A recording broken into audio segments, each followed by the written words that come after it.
Millionaire single dad found a homeless woman digging through trash on Christmas Eve. What she said changed his life forever. An emotional story by Heartfelt Tales. The expensive leather of his Bentley's seats had never felt colder as Marcus Thompson sat frozen, watching a young woman desperately claw through the restaurant's dumpster in the freezing December rain. But it wasn't her desperation that made his blood run cold. It was what she was searching for that shattered everything he thought he knew about rock bottom. As she pulled out a half-eaten sandwich and tears mixed with rainwater on her face, she looked directly at his car and spoke words that would echo in his mind forever. Words that would reveal a truth so devastating about his own life that he would never be the same again. What this 35-year-old homeless woman said next didn't just change his perspective, it exposed a secret about his past that he had buried so deep, he almost forgot it existed. A secret that would transform everything he thought he knew about family, success, and what it truly means to come home. If you're ready to discover how one encounter can unravel a lifetime of buried truths, make sure to hit that like button and subscribe to Heartfelt Tales for stories that will shake you to your core. Marcus Thompson had everything the world told him he should want. At 38, his tech empire stretched across 3 continents, his penthouse overlooked the city's skyline, and his bank account had more zeros than most people could count. But success had come at a price he was only beginning to understand. His 5-year-old daughter Sophia was his world, the only person who could make him smile genuinely anymore. Since his wife Claire had died in a climbing accident 3 years ago, Marcus had built walls around his heart that seemed impenetrable. He threw himself into work with an obsession that worried even his closest friends, using business acquisitions and product launches as a way to avoid facing the crushing loneliness that waited for him in quiet moments. On this particular Christmas Eve, Marcus had promised Sophia they would drive around the city looking at Christmas lights, something she had been talking about for weeks. But as they sat in his car outside an upscale restaurant where he had just finished a crucial merger meeting, Marcus found himself on yet another work call that couldn't wait. "Daddy, why is that lady eating from the big trash can?" Sophia's innocent voice cut through his heated discussion about quarterly projections and market expansion strategies. Marcus glanced up from his phone, irritated by the interruption. Through the rain-streaked window, he saw a figure hunched over the dumpster behind the restaurant. His first instinct was to look away and tell Sophia not to stare, but something about the woman's movements made him pause his conversation. She was young, probably in her mid-30s, with dark hair matted from the rain and clothes that had once been nice but were now worn and dirty. But it wasn't her appearance that caught his attention, it was the careful, almost reverent way she was searching through the garbage, as if she was looking for something precious rather than just food. "Daddy, she's crying," Sophia whispered, pressing her small face against the window. "Why is she so sad on Christmas Eve?" Marcus ended his call abruptly, something that would have been unthinkable just moments before. "Stay in the car, sweetheart," he told Sophia as he stepped out into the cold December rain. As he approached, Marcus could see that the woman was indeed crying, silent tears streaming down her face as she clutched a soggy sandwich she had retrieved from the dumpster. Up close, despite her circumstances, there was something familiar about her features that made his heart skip a beat. "Excuse me," Marcus called out gently, his voice softer than he had intended. "Are you okay?" The woman looked up, and Marcus felt the world tilt beneath his feet. Her eyes were the same deep brown he remembered from his childhood, the same eyes that had once read him bedtime stories and kissed scraped knees better. The same eyes he thought he would never see again. "I'm sorry," she said, her voice cultured despite her circumstances. "I didn't mean to disturb anyone. I was just trying to find something to eat." She paused, studying his face with growing recognition. "Marcus? Marcus Thompson?" The sandwich fell from her trembling hands as she whispered, "It's me. It's Sarah. Your sister." Time stopped. The rain continued to fall, but Marcus couldn't hear it anymore. All he could hear was the sound of his own heartbeat thundering in his ears as 25 years of pain, anger, and buried love crashed over him like a tidal wave. Sarah Thompson had been his older sister, his protector, his best friend throughout a childhood marked by their parents' bitter divorce and subsequent abandonment. When Marcus was 13 and Sarah was 18, she had made a choice that had torn their small family apart forever. She had chosen drugs over responsibility, addiction over love, and had disappeared one night with a man twice her age, leaving Marcus alone with their alcoholic grandmother. "You're supposed to be dead," Marcus whispered, his voice barely audible over the rain. "The police said you overdosed in Detroit 5 years ago." Sarah's face crumpled. "That was someone else. Someone who was using my ID. I've been clean for 3 years, Marcus. 3 years sober, but nobody would hire me with my record. I've been living in shelters, trying to get back on my feet, trying to find the courage to reach out to you." "Daddy, who is that lady?" Sophia's voice came from right behind him. She had gotten out of the car despite his instructions, her small umbrella doing little to protect her from the rain. Sarah's eyes widened as she looked at the little girl. "You have a daughter," she whispered, wonder and pain mixing in her voice. "She's beautiful, Marcus. She looks just like Mom did when she was little." "Sophia, get back in the car," Marcus said firmly, his mind reeling from the impossibility of this moment. But Sophia, with the fearless compassion that only children possess, walked right up to Sarah. "Are you my daddy's friend? Why are you so sad? And why are you all wet?" Sarah knelt down in the rain, bringing herself to Sophia's level. "I'm your daddy's sister," she said softly. "I'm your Aunt Sarah. And I'm sad because I haven't seen your daddy in a very long time." "I have an aunt?" Sophia's eyes lit up with excitement. "Daddy never told me I had an aunt. Are you coming to Christmas dinner with us?" The question hung in the air like a challenge. Marcus looked at his sister, really looked at her, and saw not the drug-addicted teenager who had abandoned him, but a woman who had clearly fought her way through hell and was still fighting. Her eyes were clear, her hands steady despite the cold, and when she looked at Sophia, there was a love and gentleness that reminded him painfully of the sister who had once been his whole world. "Sarah," Marcus said, his voice thick with emotion. "What happened to you? Where have you been all these years?" Sarah stood slowly, never taking her eyes off his face. "I made terrible choices, Marcus. I hurt everyone who loved me, including you. I've spent the last 15 years paying for those choices, and the last 3 years trying to become someone worthy of asking for forgiveness." She reached into her wet jacket and pulled out a worn envelope. "I've been carrying this around for 6 months, trying to work up the courage to send it to you. It's a letter explaining everything, where I've been, what I've done, why I left, and why I'm clean now. I know I have no right to ask for anything from you after what I put you through."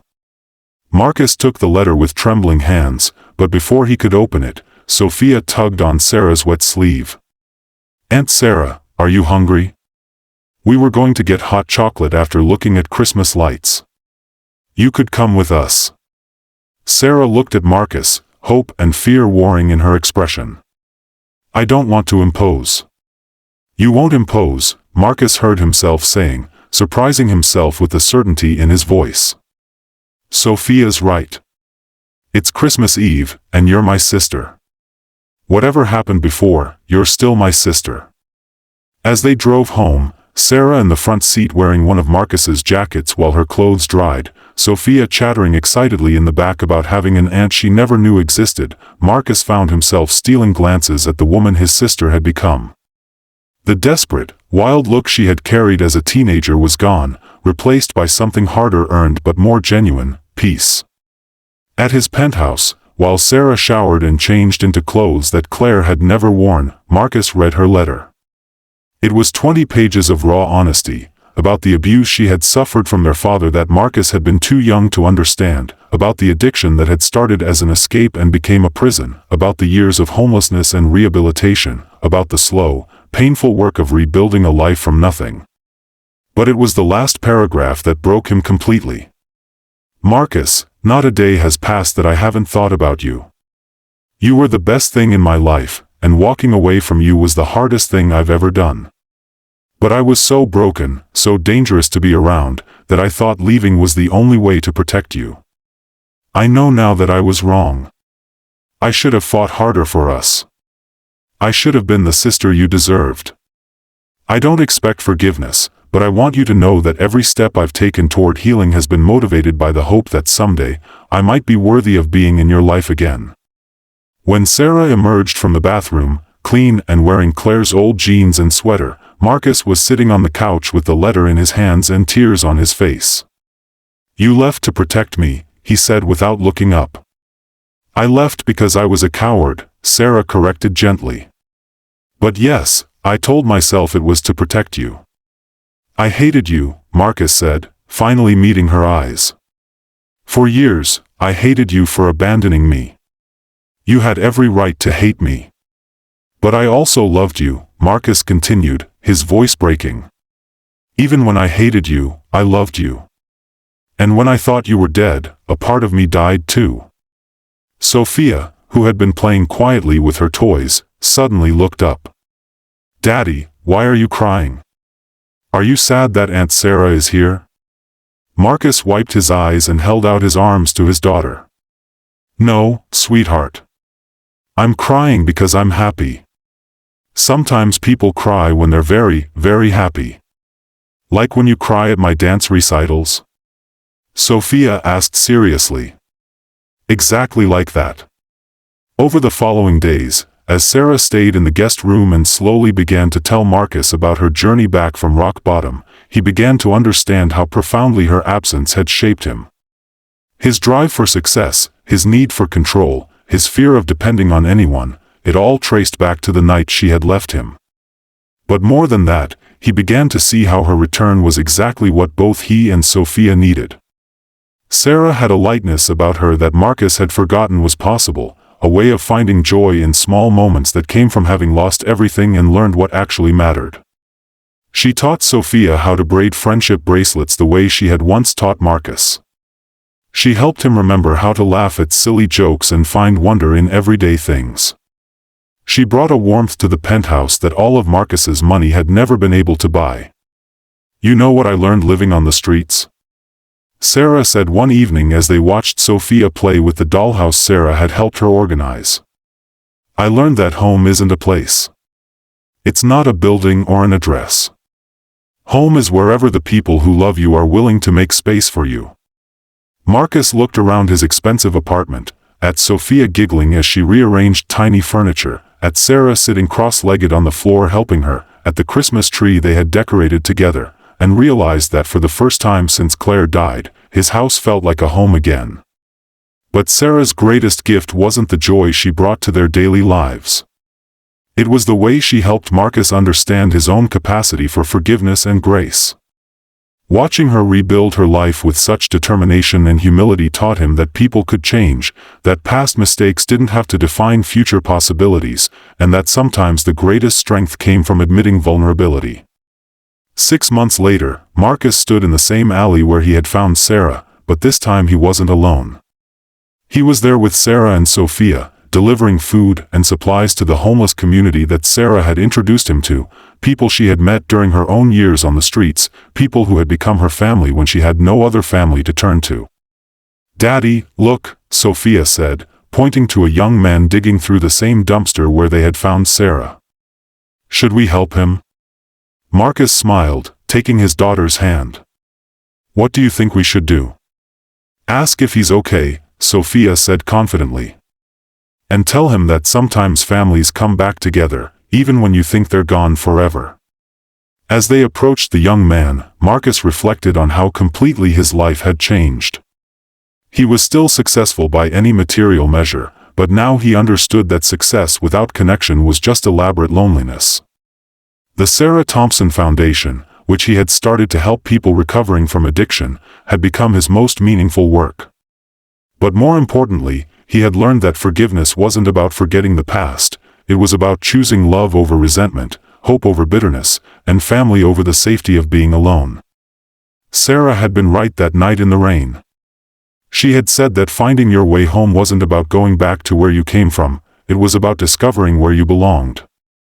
And sometimes, if you were very lucky, the people you belonged with found their way back to you, even when you had given up hope that such miracles were possible. The young man by the dumpster looked up as they approached, and Marcus saw in his eyes the same desperation and dignity that he had recognized in Sarah's. This was how healing happened, one person at a time, one act of grace at a time, one family at a time, choosing love over fear. "Excuse me," Marcus called out, his voice warm and welcoming. "Are you all right? Would you like to join us for dinner?"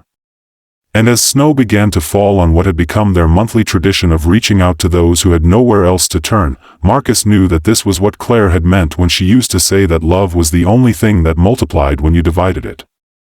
This was what Sarah had taught him about the difference between being successful and being whole.